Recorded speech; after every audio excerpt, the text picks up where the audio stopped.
Hi, what's up guys and welcome back to today's video. It's gonna be the final video for this story but not the final one in our journey. So let's just end this story up and move on to another one. Let's begin. Alfred E. Riggs all but licks the dust off of Bill Bassett's shoes. My dear young friend, says he, I will never forget your generosity. Generosity. Heaven will reward you. But let me implore you to turn from your ways of violence and crime. Moiser, Mosey, says Bill. The hole in the wainscoting, for yours, your dogmas and inculcations sound to me like that, like the last words of the bicycle pump.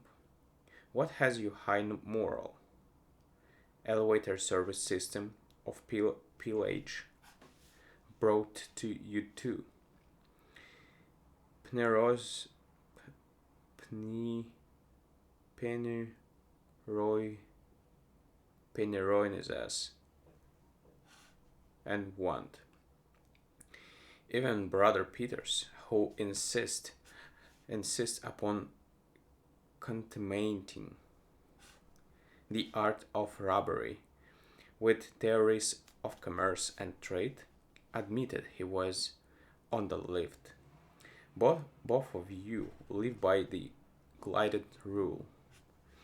Brother Peters, says Bill, you'd better choose a slice of this embalmment, embalmed currency. You're welcome.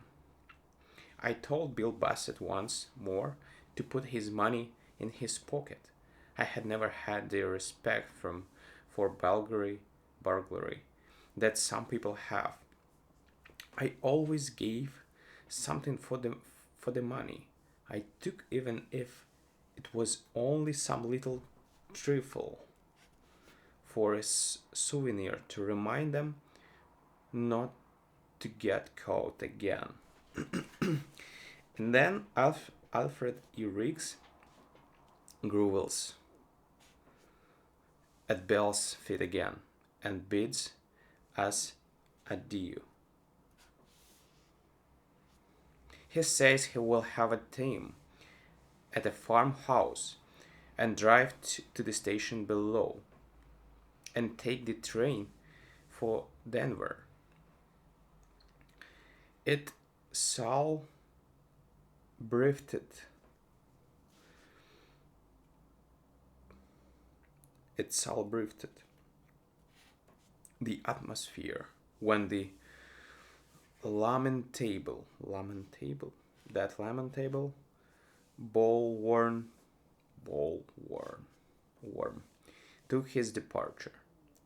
He was a disgrace to every non-industrial profession in the country.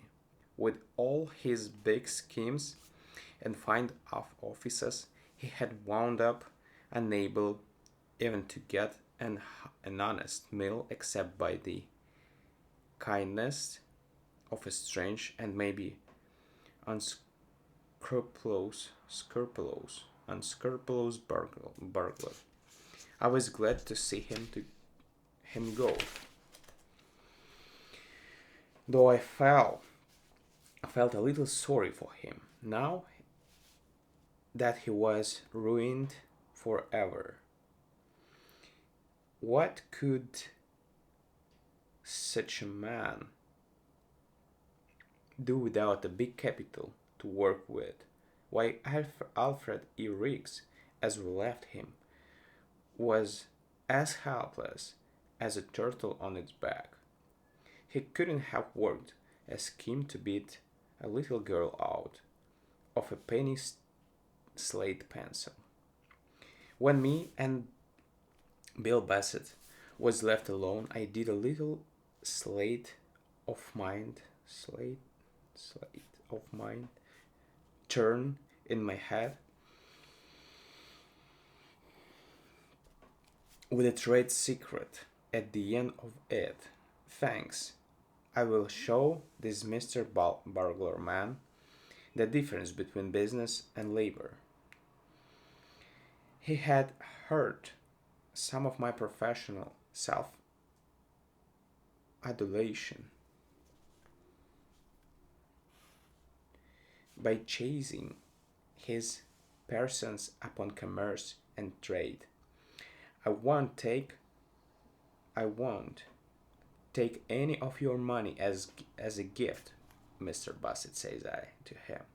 But if you will pay my expenses as a traveling companion until we get out of the danger zone of the immoral defect you have caused in this town's finances tonight, I'll be obliged.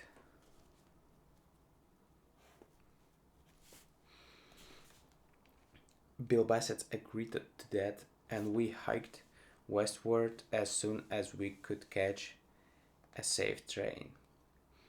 When we got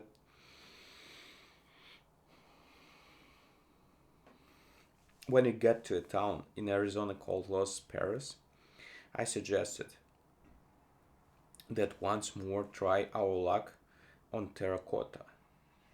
That was the home of Montague Montague Silver, my old instructor, now retired from business.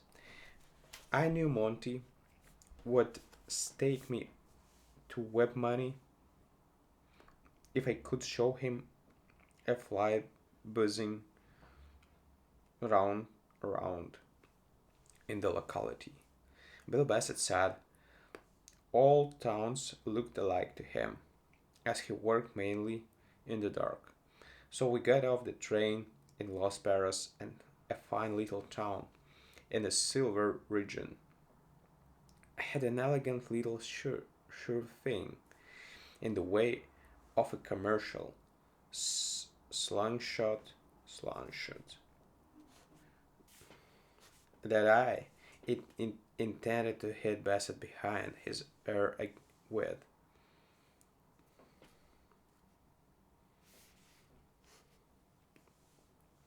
I wasn't going to take his money while he was asleep, but I was going to leave him with a lottery ticket that would represent an experience to him 4,755. I think that was the amount he had when we got off the train. But the first time I hinted to him about an investment, it turns on me and disencumbers himself of the following terms and expressions. Brother Peters, says he, it ain't a bad idea to go into an enterprise of some kind, as you suggest. I think you will. But if I do, it will be such a cold proportion that nobody but Robert E. Peary and Charlie Fairbanks will be able to sit on the board of directors. I thought you might want to turn your money over, says I. I do, says he, frequently. I can't sleep on one side all night. I'll tell you, Brother Peters, says he. I'm going to start a poker room. I don't seem to care for the humdrum, and swindling,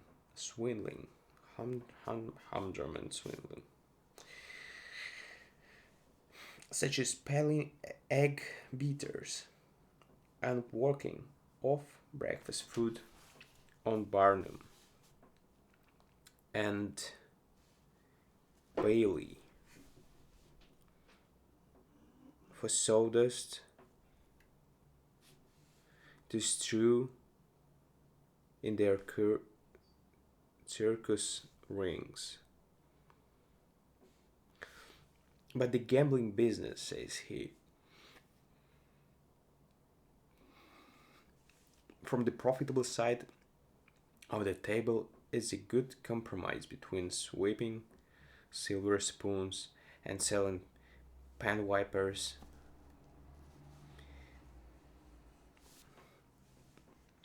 at the Waldorf Astoria charity bazaar. Then, says I, Mr. Bassett, you don't care to talk over my little business proposition. Why, says he. Do you know you can't get a pastor institute to start up with within 50 miles of where I live? I I bite so seldom. So Bassett rents a room over a saloon and looks around for some furniture and traumas. The same night I went to Monty Silver's house and he let me have 200 on my prospects. Then I went to the only store in Los Perros that sold playing cards and bought every deck in the house. The next morning when the store opened, I was there bringing all the cards back with me. I said that my partner that was going to back me in the game had changed his mind, and I wanted to sell the cards back again. The storekeeper took them at half price. Yes, I was $75 loser up on that time.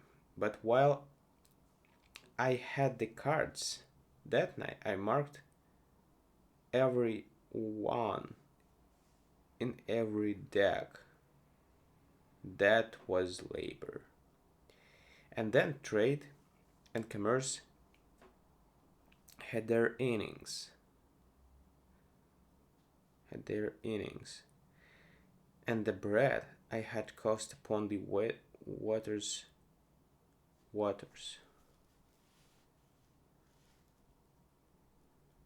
I had cost began to come back in the form of cottage pudding with wine sauce. Of course, I was among the first to buy chips at Bill's Bassett game. He had bought the only cards there was to be had in town, and I knew the back of every one of them better than I know the back of my head when the barber showed me my haircut in the two mirrors. When the game closed, I had the 5,000 and a few odd dollars. And all Bill Bassett had, and all Bill Bassett had was the Wanderlust and the black cat he had bought for a mascot. Bill shook hands with me when I left. Brother Peters, says he, I have no business being in business. I was preordinate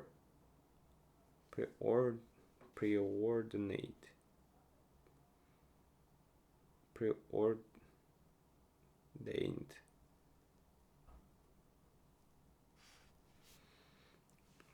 to labor. When number one burglar tries to make a James out of Jimmy Hip perpetrators, perpetrators and improfinity.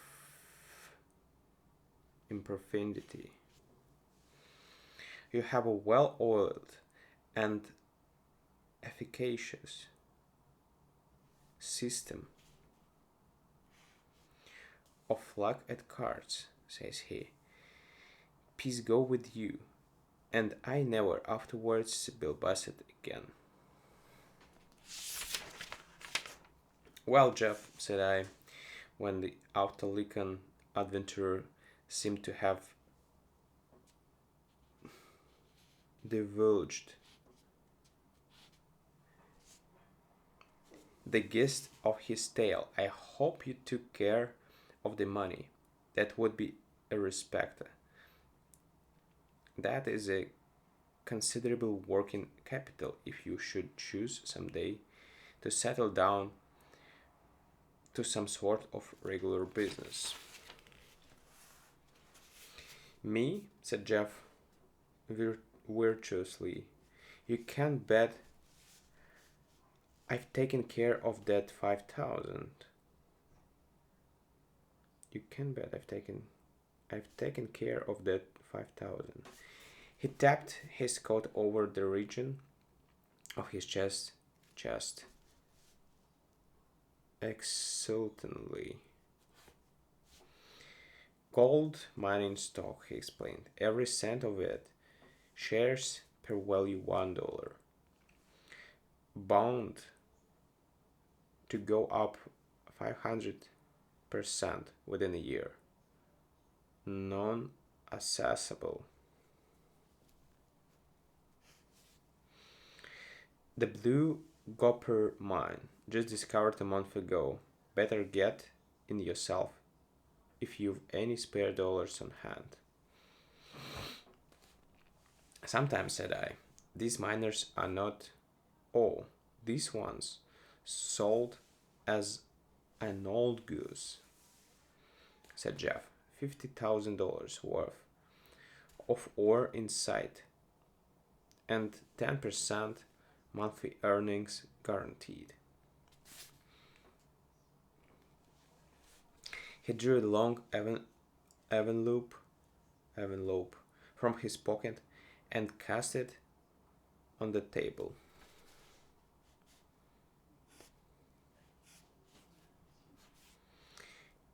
Always carry it with me, said he, so the burglar can't corrupt or the capitalist break in water it.